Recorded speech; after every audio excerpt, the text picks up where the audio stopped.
Vamos a estar dando inicio a un maravilloso estudio, la gloria de Jesús. Yo tenía otro, pero un hermano me dijo, no, de ese estudio que yo quiero que usted dé, la gloria de Jesús. La iglesia, el mundo ha tenido un concepto errado de quién es Jesús. Jesús, nuestro Señor, vino a cumplir un ministerio a la tierra. Y de ahí muchas personas y algunas religiones le han dado otro norte al que realmente lleva nuestro Señor Jesucristo. Vamos a estar puestos de pies para dar lectura a la palabra. Gloria al Rey que vive. El libro de Juan 17:5. La lectura de inicio para basarnos en este estudio. Bajo la comunión del Padre, del Hijo y del Espíritu Santo. Amén. Ahora pues, Padre, glorifícame tú al lado tuyo, con aquella gloria que tuve contigo antes que el mundo fuese. Ahora pues, Padre, glorifícame tú al lado tuyo, con aquella gloria que tuve contigo antes que el mundo fuese. Amén. Gracias, Señor, por sus bondades, su misericordia, por su amor. Que sus palabras sean añadida bendición cada día a ellas, Señor. Ellas son espíritu y vida. Ellas son el alimento para nuestras almas, Señor. Gracias por ella en el nombre de Jesús. Amén. Vemos este versículo aquí que nos habla el mismo Señor Jesús, donde dice al Padre que lo glorifique al lado de Él, con aquella gloria que Él tuvo en el principio antes de que el mundo fuese. El Señor Jesús vino a cumplir un propósito, una misión a la tierra. El Señor Jesús vino a salvarnos. Vino a entregar su vida por nosotros. Y vino también a dejarnos el manual para que nosotros sigamos sus pisadas. Aparte de que no nos dejó huérfanos, nos dejó el Espíritu Santo, también nos dejó la forma que nosotros como cristianos debemos seguir. Y dice que debemos seguir la pisada de Él, debemos seguir las enseñanzas que nuestro Señor Jesucristo dejó. Y andar por su camino, seguirle a Él. Y por eso el nombre de cristiano seguidor de Cristo. Pero vemos cómo las religiones han distorsionado lo que es Cristo. ¿Quién es Cristo? ¿Qué propósito vino? ¿Cuál es la figura de Cristo? Y el Señor desde antes que viniera la gracia, cuando la ley le dejó el mandamiento, no te haga imagen de lo que está en el cielo ni en la tierra, porque el hombre siempre quiere tener algo físico, que pueda tocar, que pueda palpar, que pueda ver. Y el Señor, sabiendo que el hombre es inclinado a esto, le dio ese mandamiento. Pero vemos que no se llevó de ese mandamiento y por ahí andan los cuadros de Jesús. El Jesús, muchos le llaman así, el Jesús con los párpados caídos, el hombre manso y humilde que no levanta ni una paja, y ya ustedes saben. El Señor sí vino a cumplir su propósito y fue el propósito expreso que Él vino a la tierra. Fue a enseñar a la humanidad y a salvarnos. Y vemos cuando Él estuvo en la tierra, dio ejemplo de que Él es Dios. Y hizo unas cuantas manifestaciones, aún como hombre, que ningún otro hombre la ha podido hacer. Hizo algunas manifestaciones que los discípulos se quedaban sorprendidos y decían, ¿quién es este que está con nosotros? Y una de esas manifestaciones la encontramos en Lucas 9:28, lo que llevan a apunte. Gloria al Rey que vive. Lucas 9:28 dice que aconteció como 8 días después de estas palabras, que tomando a Pedro, a Juan, a Jacobo, subió al monte a orar. Y entre tanto que oraba, la apariencia de su rostro se hizo otra, y su vestido blanco y resplandeciente. Y aquí 2 varones que hablaban con él, los cuales eran Moisés y Elías. Lo que quiero resaltar es esta manifestación que hizo el Señor Jesús. Mientras él estaba orando, dice que su apariencia se hizo otra. El Señor se hizo como la naturaleza que es de él. Se puso en su cuerpo glorificado. Y su vestidura dice que se hizo resplandeciente. Ellos dijeron blanca, pero ahí mismo dice que era resplandeciente. La vestidura del Señor, dice Salmo 104, el que se cubre de luz como de vestidura. La ropa del Señor es de luz, es resplandeciente, alumbra como si fuera un bombillo. Él se cubre de eso. Y aquí dice que su vestidura, su vestido se hizo resplandeciente, o sea, se puso en su cuerpo glorificado. La apariencia de su rostro, prácticamente él salió del estado humano que estaba y se hizo Dios por un momento mientras estaba orando para hablar con Moisés y Elías acerca de la partida que tenía que cumplir en Jerusalén. Eso fue una manifestación que los discípulos guardaron y el Señor le dijo: hasta que yo no sea glorificado, no le digan a nadie lo que pasó en esta ocasión. Luego ellos lo manifestaron, pero eso fue una manifestación donde Él se hizo Dios mientras estaba con ellos ahí. Ve que Pedro, cuando vio esto, dijo: nosotros vamos a quedarnos aquí, no nos vamos a mover de aquí. Con esto que ha pasado aquí es suficiente para mantenernos en este estado para siempre. Y el Señor hizo esa manifestación. La naturaleza se le sujetaba. Y vemos cuando él iba en la barca, cuando iban en la barca, que él iba durmiendo, que había una tempestad, que los discípulos, la mayoría de ellos eran marineros expertos, porque el trabajo de ellos era la pesca. Y el que está todos los días en el mar no se asusta por cualquier olita, por cualquier vientecito. Eso a ellos les da igual. Luchan para hacer lo que tienen que hacer y manejar. Pero ya ellos lucharon y llegaron a un estado y dijeron: ya no podemos más. Y dice que el Señor se levantó y reprendió al mar y al viento, como usted agarra a un perrito. ¡Cállate! Dice que el mar se aquietó, que ellos se quedaron sorprendidos. El mar se puso que no se movía. Y decían: ¿por quién es este? Era Dios que estaba con él. Esa cita lo pueden anotar en Marcos 4:37. Marcos 4:37. Ningún hombre pudo hacerle frente a Jesús. Los hombres pudieron hacerle frente cuando llegó el momento de que él dijo: ya ha llegado la hora. A Jesús intentaron matarlo, apedrearlo, agarrarlo preso. Y dice que él pasaba caminando por el medio de esos que querían agarrarlo. Nadie podía tocarlo. Nadie. Porque Él es Dios y los hombres no podían hacerle frente a ese Señor. Él vino como una oveja mansa y la oveja mansa se puso ya en el momento que Él tenía que entregar su vida en sacrificio por la humanidad. Tenía autoridad. Estoy hablando de Él como hombre, lo que Él estuvo en la tierra haciendo, el propósito de Él, lo que se manifestó cuando Él estaba aquí. Autoridad sobre la muerte aún estando aquí en la tierra. Y vemos que con los muertos, aunque se topó, los enfermos, los resucitó para él manifestar el poder que tenía. Y como el hombre siempre es tan incrédulo, resucitó a la hija de Jairo, que tenía unos minutos, podríamos decir unas horas muertas. Eso fue un mareo, con nada dijeron algunos que le dio, y por eso ella resucitó.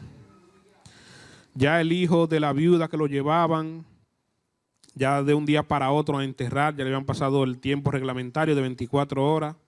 También no creyeron a eso.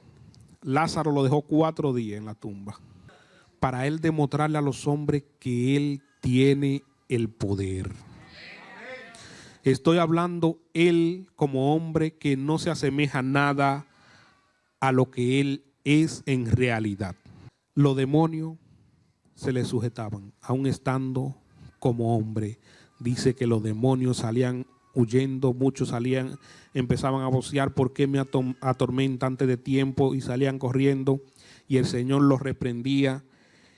Y dice que todos los demonios, donde quiera que él llegaba, salían de las personas y no había que hacer mucha bulla. Y cuando sanaba a alguien le decía, tranquilo, no se lo diga a nadie. Y vemos cómo el Señor se manifestó. Muchos dirán, bueno, Él es Dios y nadie le pudo poner la mano, ¿y por qué lo mataron? Incluso yo he escuchado personas que dicen, Él vino y lo mataron, y si vuelve lo matamos de nuevo. ¿Usted no lo ha escuchado? Yo lo he escuchado, personas que lo dicen, que vino y lo mataron. Y el Señor, en Juan 10:17 dice, por eso me ama el Padre, porque yo pongo mi vida para volverla a tomar. Nadie me la quita, sino que yo mismo la pongo. Tengo poder para ponerla y tengo poder para volverla a tomar. Este es el mandamiento.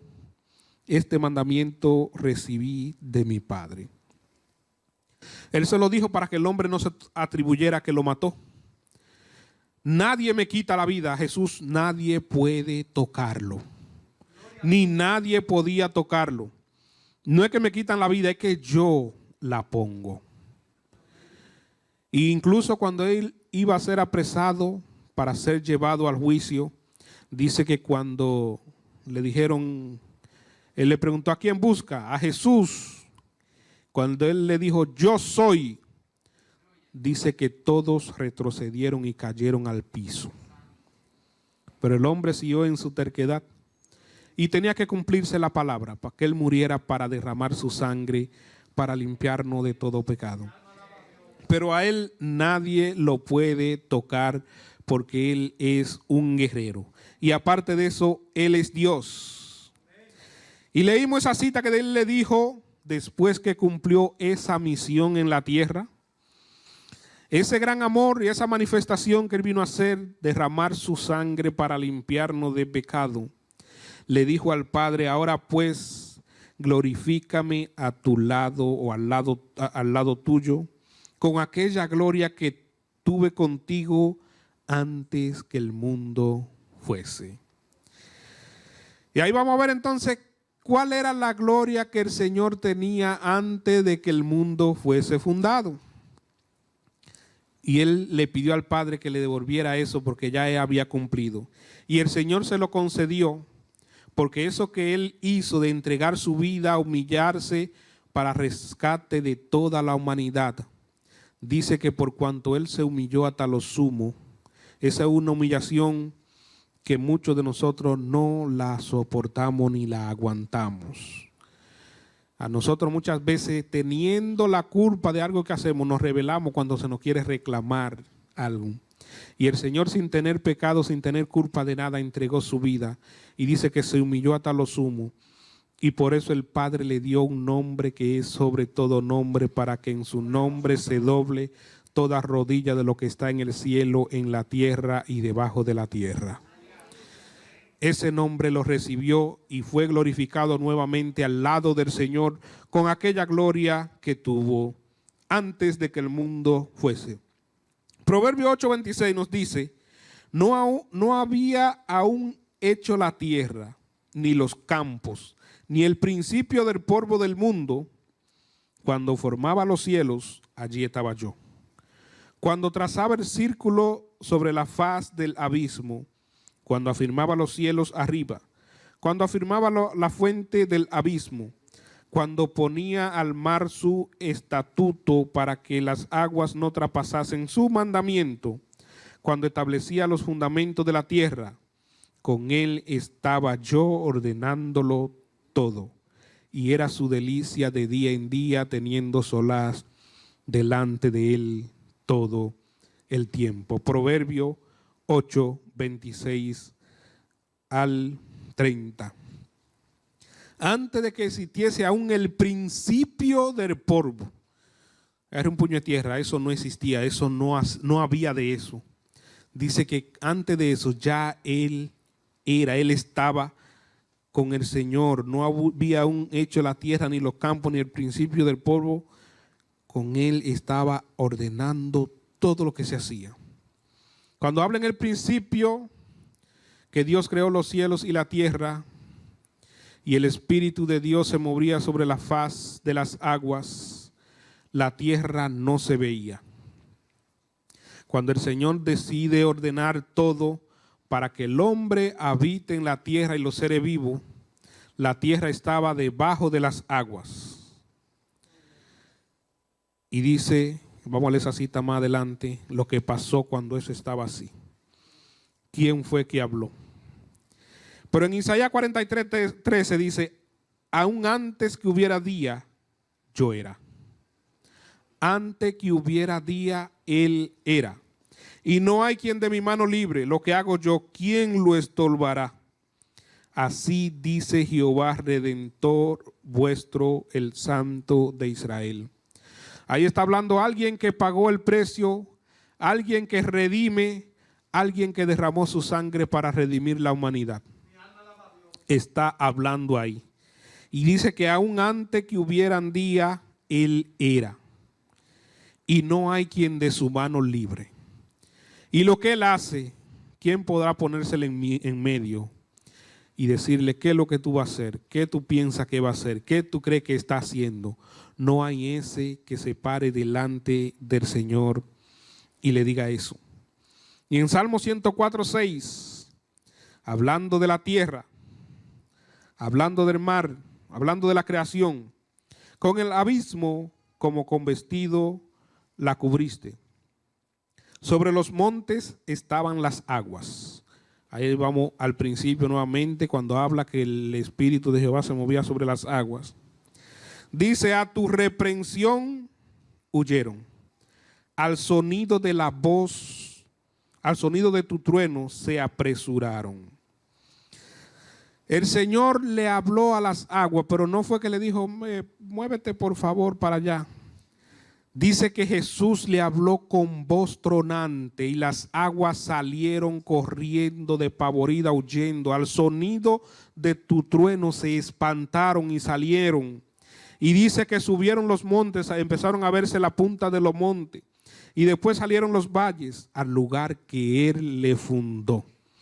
Y dice que el Señor le levantó la voz y lo reprendió y tuvo que salir huyendo. Ahí está el mar, y en el versículo que leímos en Proverbio 8, habla de que cuando Él le ponía al mar sus estatutos para que las aguas no traspasasen su mandamiento, o sea, para que no volvieran a cubrir la tierra, Él le dijo, hasta ahí ustedes van a llegar. Dice que ahí estaba Jesús también con el Padre, estaban poniendo la cosa en orden. Y ahí el mar está. Y hay otra parte que la he mencionado siempre porque siempre esto me llena. Yo que me crié al lado del mar y uno sabe lo furioso que el mar se pone. Y cómo se revoltea el mar. Y cuando usted a veces se zambulle ve el agua allá abajo también moviéndose. Los científicos dicen que la brisa que lo mueve. Y dijo Job, Él agita el mar con su poder. O sea, cuando usted se para frente al mar y ve esas olas, está viendo el poder de Dios moviendo las aguas. Y dice que con su inteligencia, la inteligencia que tiene Dios, humilla el orgullo del mar. El mar es orgulloso. Y usted ve cuando vienen esas olas, páresele allá, póngale algo para parar, ponga una pared para que la pare. Solo el Señor lo humilla, esa arrogancia que tiene el mar. Y dice Jesús que Él estaba ahí cuando ponían a armar sus estatutos y Él le levantó la voz y el mar salió corriendo despavorido. Y subieron los montes y descendieron los valles al lugar que Él le había fundado. Hasta ahí usted va a llegar. Y nosotros como hombres en Jeremías 5:22 por ahí habla de lo que es el mar, la potencia del mar, el orgullo del mar y de cómo el mar se acuerda de ese mandamiento que hace, podríamos decir, millones de años el Señor le dio. Mira, hasta ahí tú vas a llegar. Y aún usted ve, dice, se levantan tormentas, se levantan huracanes que por aquí pasan de vez en cuando. Y mandan a la gente que se alejen del mar, las pequeñas embarcaciones, sáquenla, porque si no la revienta. Dice el Señor que el mar, aún en esos vientos, en esos huracanes, se acuerda de ese mandamiento que el Señor le dio y no sale para la tierra. No es porque Él no quiere o porque no puede, sino porque se acuerda de ese mandamiento que el Señor le dio. Y entonces el Señor dice, el hombre, mire el hombre, Yo le di el mismo mandamiento de que me sirviera, de que guardara los mandamientos míos, y no hace caso. Es un hombre vano, tiene el corazón malo, pero el mar que es más potente me obedece a mí, y toda la creación obedece al Señor. Y los seres humanos, la humanidad, es la creación insigne de Dios. Y conocemos tantas cosas del hombre y de este mundo que está creado. ¿Cuántos de ustedes han escuchado hablar de Behemo? Un animal, es un animal, Behemo. Está en la Biblia. Él habla de Behemo cuando está hablando con Job. Y habla de las cualidades que tiene ese animal. Y dice que aunque todo un río se estrelle contra su boca, él no se mueve, nadie puede, cuando él está vigilante, hacerle frente a ese animal. Y le dijo a Job, para que tú sepas que ahí, en ese animal, empieza lo grande de Dios, la maravilla de Dios. O sea que lo que tú conoces de ahí para atrás, eso es nada delante de mí. Dice, ese animal es el principio de los caminos de Dios. Y después de ese animal se le sigue el Leviatán. Después le hizo una pregunta del Leviatán. Si ustedes lo han escuchado, el Leviatán. El dragón que está en el mar. Y está ahí. Y el hombre todavía no lo conoce. El principio de los caminos de Dios. Lo que nosotros conocemos de aquí, eso es algo sencillo para Dios. Eso, de ahí para adelante que empiezan las maravillas de Dios, para que nosotros vayamos empezando a entender quién es Dios. Job habló de unas cuantas cosas de la maravilla de Dios y habló de cómo él amarra las aguas en la nube, del abismo. Habla de muchas cosas, de la grandeza de Dios. Habla también del Leviatán. Y dice en Job 26, lo que lo quieran leer en su casa, lo leen, que todas esas cosas son solo los bordes de su camino, y cuán leve es el susurro que nosotros hemos oído de él. No sabemos nada de Dios. Seguimos con Jesús. Dice, él mira a la tierra y ella tiembla. Toca los montes y humean. Y hablando en el Nuevo Testamento, dice en Hebreo 1:1, Dios, habiendo hablado muchas veces y de muchas maneras en otros tiempos a los padres por los profetas, en estos postreros días nos ha hablado por el Hijo, a quien constituyó heredero de todos y por quien asimismo hizo el universo. En estos postreros tiempos, en estos postreros días, nos ha hablado por el Hijo, por Jesús, a quien él constituyó heredero de todo y por quien asimismo hizo el universo. El universo lo hizo Jesús. Jesús es el creador. Y en Juan 1:1 nos dice ahí que en el principio era el verbo y el verbo era con Dios y el verbo era Dios. Todas las cosas por él fueron hechas y sin él nada de lo que ha sido hecho fue hecho. O sea que Cristo es el creador. Y dice, el cual sustenta todas las cosas. No, el cual siendo la imagen, el cual siendo el resplandor de su gloria y la imagen misma de su sustancia, y quien sustenta todas las cosas con la palabra de su poder. Vemos que el universo sigue girando, sigue dando vuelta a los astros, toda la luz del sol es porque el Señor la sustenta con la palabra de su poder. Y nosotros todos los días vemos que sale el sol y vuelve y se pone, y nosotros en nuestra faena aquí, y no nos sentamos a pensar en eso. Y el Señor le dijo a Job, ¿algún día tú has mandado al sol que salga? Porque vemos que sale ahí y que él cumple su rutina, pero es por una palabra que el Señor le estableció, y día a día el Señor está pendiente de que eso se cumpla al pie de la letra. El sol sale y el hombre dice, no, eso es fruto de la nada que apareció y sigue girando ahí. Aquí estamos, de ningún lado venimos.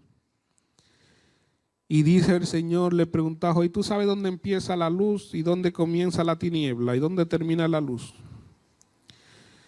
Y agarrará tú y le dirá, ponte más oscuro, ponte más claro. Nosotros muchas veces no nos damos cuenta cuando el día está medio nublado, está claro, cuando hay una noche oscura. Y aquí en la ciudad, como siempre hay luz, uno nunca se da cuenta de eso. Yo recuerdo en el campo, a veces nosotros salíamos para los montes, había noches oscuras que usted podía cortar la luz. Noche que nosotros salíamos con unos hachos, nosotros llamamos mechones, o con linterna, y donde aquí donde está Margarita, tú no veías una persona ni veías nada, de aquí donde estaba Margarita, con un hacho o con una linterna. Tú no podías ver nada de la oscuridad tan terrible. Y si eso se apagaba, párate ahí porque tú no sabes para dónde va. Podía tocar la oscuridad. Y el Señor tiene control de todo eso y dice que Él es quien sustenta todas las cosas con la palabra de su poder. La lluvia, todo es con la palabra de su poder. Él manda la lluvia, manda las nubes, manda el sol que salga, manda la luna. Todo eso Él tiene control de todo, de todo, de todo. Y el Señor está al tanto de todo. Pero el Señor Jesús un día se manifestará muy pronto y nos dio una palabra. Y debemos nosotros pensar en esa palabra, en la redención, de cuando el Señor se manifieste, cuando el Señor venga. Y estar atento a su palabra, que están aquí en su palabra. Pero dice en Juan 5:25, de cierto os digo, eso es algo de verdad ciertísimo, que no falla, ni miente, ni va a variar, eso se va a cumplir porque Él lo dijo. Viene la hora, y ahora es cuando los muertos oirán la voz del Hijo del Hombre, y los que la oyeren vivirán. Cuando una persona está muerta, y ha habido testimonio de personas, cristianos, evangelistas, profetas, pastores, que han resucitado personas, pero mayormente personas que el cuerpo todavía está presente ahí, que está la carne, y el Señor ha hecho milagro a través de sus siervos y lo puede hacer y lo seguirá haciendo cada día. Pero aquí cuando dice que la hora viene y la hora es cuando los muertos oirán la voz del Hijo de Dios. Eso es algo que nosotros tenemos que reflexionar. Los muertos van a oír la voz. ¿Qué potencia tiene esta voz? ¿Qué trascendencia más allá de lo natural tiene la voz de Cristo, la voz de nuestro Señor, aquel que vino y murió? Y que el hombre cree que vendrá a sí mismo como Él se fue. Vendrá, dice, con poder y gran gloria. Pero antes de su venida va a ocurrir esto, porque esto va a ocurrir con el arrebatamiento de la iglesia. Los muertos en Cristo dice que resucitarán primero y se tocará la trompeta y los muertos oirán la trompeta. Y los que estén vivos en Cristo aquí en el Espíritu oirán también la voz de Dios. Y los que la oyeren vivirán. ¿Por qué dice los que la oyeren? Porque no todos los muertos van a oír la voz, esa voz. Luego vendrá otra ocasión donde Él va a levantar la voz nuevamente para esos que murieron fuera de Cristo y también van a resucitar. Pero aquí está hablando de los que se irán en el arrebatamiento. Los que la oyeren vivirán, tendrán vida eterna. Porque como el Padre tiene vida en sí mismo, así también ha dado al Hijo tener vida en sí mismo. Y también le dio autoridad de hacer juicio por cuanto es el Hijo del Hombre. Y dice, no se maravillen de esto, porque vendrá la hora cuando todos los que están en los sepulcros oirán la voz.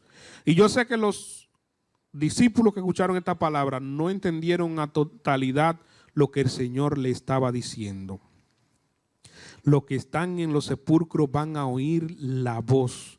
O sea que si nosotros morimos, vamos a escuchar la voz. Y si estamos vivos y estamos viviendo en su palabra, en su camino, vamos a oír la voz de Dios, del Hijo de Dios. Pero más terrible, esos cuerpos de cientos de miles de años que ya tienen, que murieron, que ya mucho hasta el polvo lo han movido de su lugar. Y dice que lo van a escuchar la voz del Hijo de Dios cuando se manifieste, cuando Él levante esa voz. O sea que el Señor es un Dios potente, un Dios poderoso, un Dios que trasciende más allá de lo que nosotros, nuestra mente puede imaginarse. Pablo dijo que nosotros no nos hemos imaginado lo que el Señor tiene para nosotros. Y es así, nosotros nos ponemos a pensar y la mente llega a un punto que no da más, se queda estancada porque nuestra mente es finita. Procuremos cada día llenarnos de Dios y Él nos va a dar entendimiento y comprenderemos al 100% ya cuando estemos en ese cuerpo glorificado, ese cuerpo que el Señor nos va a dar, que no es de carne y hueso, sino un cuerpo como el de Él mismo, como el del Señor o como los ángeles. Dice que lo que hicieron lo bueno saldrán a resurrección de vida, mas lo que hicieron lo malo a resurrección de condenación. Y ahí vemos cómo habla el Señor de lo que hicieron lo bueno y lo que hicieron lo malo. Y el Señor no la pone fácil. Lo bueno, usted quiere hacer lo bueno, busque a Cristo. Cristo entonces te justifica y te dice, tú eres bueno porque yo soy bueno y has creído en mí. En Isaías nos sigue hablando de la grandeza del Señor. Isaías 30:27. Dice aquí que el nombre de Jehová viene de lejos, su rostro encendido y con llama de fuego devorador, sus labios llenos de ira y su lengua como fuego que consume. Su aliento cual torrente que inunda, llegará hasta el cuello para zarandear a las naciones con criba de destrucción, y el freno estará en la quijada de los pueblos que hicieron haciéndole errar. Vosotros tendréis cántico como de noche, como la noche que se celebra la Pascua, y alegría de corazón, como el que va con flauta para venir al monte de Jehová, el fuerte de Israel. Y Jehová hará oír su potente voz y hará ver el descenso de su brazo con furor de rostro y llama de fuego consumidor, con torbellino y tempestad y piedra de granizo. Aquí está hablando el Señor cuando Él se manifieste. Dice que el nombre de Jehová viene de lejos y su rostro encendido como llama de fuego devastador y su labio con ira. Aquí está hablando de los juicios, del juicio que Él va a tener sobre las naciones. Y aparte de la gran tribulación, cuando Él se manifieste en su día, que estoy hablando de lo que es el día de Jehová, cuando Él venga, dice que Él va a venir con ira y con fuego devastador, por donde Él pase, dice que va a dejar todo encendido a su paso, porque la gloria tan grande que Él tiene, dice que cuando Él se manifieste, los cielos se van a romper. O sea, va a haber como una explosión cuando Él se manifieste en el cielo. Y todo ojo en toda la redondez de la tierra le va a ver. Dice, todo ojo le verá. Y lo que les traspasaron harán lamentación, se lamentarán todo aquello que desecharon a Jesús. Y aullirán y dirán, ay, ¿qué hice? ¿Por qué lo deseché? Y muchos que aún no se han arrepentido y están escondidos ahí para ellos asegurar su vida, querrán que los montes caigan sobre ellos para que lo maten, porque es terrible el rostro de ese que viene montando ese caballo. Y dice que Él hará oír su potente voz. En aquel tiempo no había altoparlante, no había bocinas. Y hay una parte donde habla que Él se escuchó esa voz como de trompeta. Es esa voz que no es una voz humana, una voz potente que trasciende más allá, una voz que estremece. Y dice que Él hará oír su potente voz y hará ver el descenso de su brazo con furor, rostro de llama de fuego consumidor, con torbellino, tempestad y piedra de granizo. Ahí habla de piedra de granizo. El Señor dijo en Job y le preguntó a Job, ¿tú sabes dónde está el almacén que yo tengo de granizo? No, si yo tengo un almacén lleno de granizo para el día del juicio. Y hay en otra parte que habla, en Apocalipsis, habla de que en esos últimos días, una de las últimas plagas será una lluvia de granizo del peso de un talento. 90 libras, Tati, cada uno. Y dice que van a caer piedra de granizo del cielo en esos últimos días. Vamos a ver de qué hacer el techo para que no lo rompa.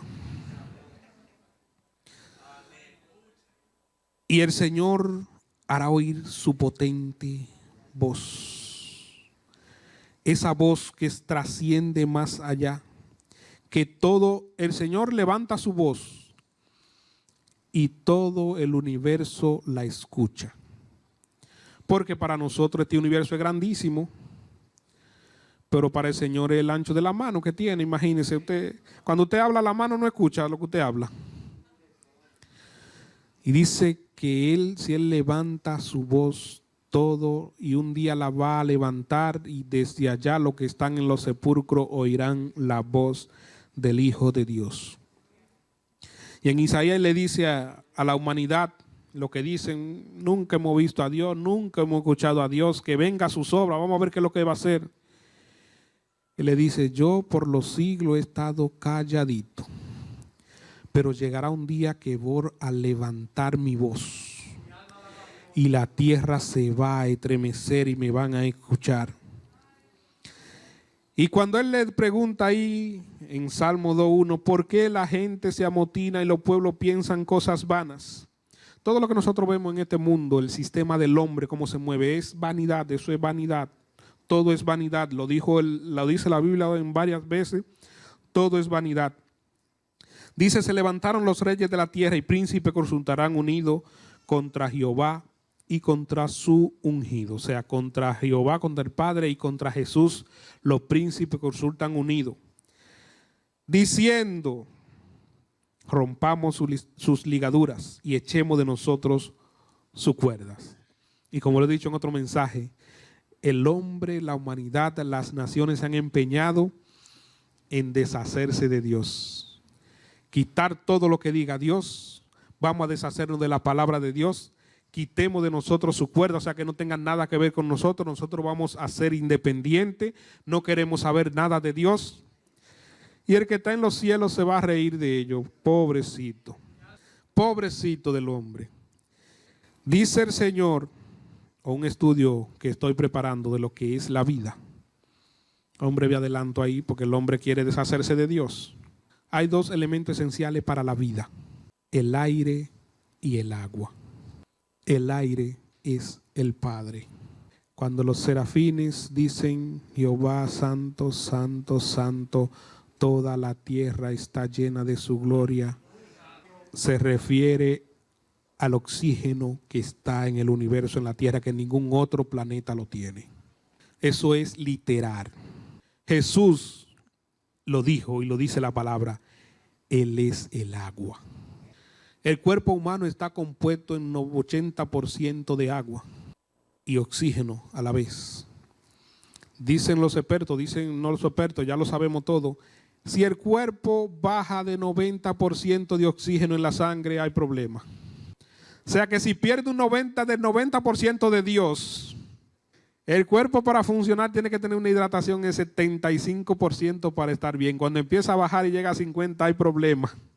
Cuando el hombre está perdiendo a Dios y a Cristo, y el hombre así dice que no quiere saber de Dios y de Cristo, está compuesto de Dios y de Cristo. El hombre no puede deshacerse de Dios. Y dice la palabra, unos estudios que han hecho, que cuando el hombre respira, según experto, menciona el nombre de yo soy cada vez que usted inhala y exhala. Y cuando el Señor quita eso, quita la parte de Él que está en nosotros, ese oxígeno, el hombre deja de ser. Una vida no puede estar un hombre o una mujer más de 3 minutos sin oxígeno, Tati. A los 3 minutos, si no hay oxígeno, se murió. Y no puede durar más de 3 días sin agua. entonces nosotros dependemos totalmente de Dios. Y dice que ¿por qué se amontina la gente? Y el hombre quiere romper la ligadura con el Señor. El que mora en los cielos se reirá, el Señor se burlará de ello. Luego hablará a ello en su furor y los turbará con su ira. Pero yo he puesto mi rey sobre Sión, mi santo monte. Yo publicaré el decreto. Jehová me ha dicho así. Eso lo dijo a Jesús. Mi hijo eres tú. Yo te he engendrado hoy. Pídeme y te daré por herencia a las naciones y como posesión tuya los confines de la tierra. Es un regalito que Dios le dio, la tierra para Jesús. Y entonces le dice, lo quebrantará con vara de hierro, como vasija de alfarero lo desmenuzará. Ahora pues, reyes, sed prudente. Le da un consejo a los reyes, a los que gobiernan, a los que están en eminencia. Sed prudente, admitid amonestación, jueces de la tierra. Servid a Jehová con temor y alegraos con temblor. Honrad al Hijo para que no se enoje. Denle la honra a Jesús. Denle la gloria a Jesús para que Él no se enoje. Admitico hecho, ok. Para que no se enoje y perezcáis en el camino, pues se inflama de pronto su ira. Bienaventurados los que en Él confían. Dice que se inflama de pronto su ira, que le demos la gloria para que Él no se enoje. Pero el mundo vemos que no quiere darle la gloria a Dios. Y si Él se enoja, entonces van a perecer de repente porque Él se enoja. Imagínense a Cristo enojado. Y un día va a manifestar su enojo porque el hombre le ha dado la espalda, el hombre no quiere buscar a Dios, el hombre no quiere a Cristo, el hombre se ha alejado de los mandamientos del Señor y un día va a recibir la consecuencia. El Señor va a regir con vara de hierro y lo va a desmenuzar como vasija de alfarero. No es porque Él quiere, es porque el hombre ha endurecido su corazón y no se quiere volver a Dios. El hombre no quiere obedecer a Cristo y por eso un día va a recibir lo que es la ira de Dios sobre ellos. Gloria al Rey que vive. La voz de Dios. Cuando el Señor habla, se manifiesta Jesús en la palabra. Dice que Él es el verbo. Él es el alfa y la omega. De la A y a la Z todo está encerrado en Él. Y no hay nada fuera de Él. Isaías 6:4. Cuando Isaías estuvo en el cielo y pudo ver el trono de Dios, dice que los quiciales de la puerta se estremecían con la voz del que clamaba. Y la casa se llenó de humo. Imagínense si el cielo es más firme que la tierra. Y dice que cuando se levantaba la voz allí, los quiciales, la columna del cielo, dice también que tiemblan y se espantan cuando Él habla. O sea que se estremecen. ¿Usted no ha escuchado a veces cuando hay una bocina fuerte que las persianas suenan? Allí no es la persiana, allí dice que son las columnas que se tiemblan, los quiciales se estremecen cuando se levanta la voz. En Job 26:11, las columnas del cielo tiemblan y se espantan a su reprensión. O sea que la columna literalmente en el cielo cuando Él habla se estremecen con la potente voz de ese Dios todopoderoso. Imagínense esta columnita aquí hecha de cemento y de varilla. Y la grandeza y la sabiduría de Dios, ese Dios todopoderoso, ese arquitecto perfecto, que hace las cosas y nada falla. Y lo que no está funcionando bien en la tierra es porque el hombre lo ha dañado, porque el hombre ha contaminado, porque el hombre ha dejado a Dios y ha contaminado la tierra. Así que ya nuestro pastor ha llegado. Cuando tenga la oportunidad, continuamos, mi hermano, con este maravilloso estudio de la gloria de Jesús. ¿Quién es Jesús? No pensemos que Jesús es un debilucho, que es un hombre cualquiera. Jesús es Dios. Jesús es el Todopoderoso, a su presencia tiembla la tierra. Un día levantará la voz y procuremos nosotros escuchar esa voz cuando Él nos diga: ven, buen siervo y fiel. Cuando Él venga a buscar su iglesia, debemos estar preparados. Pero es en el Espíritu para escuchar la voz de nuestro Dios. Dios le bendiga, Dios le guarde. Nuestro pastor con nosotros.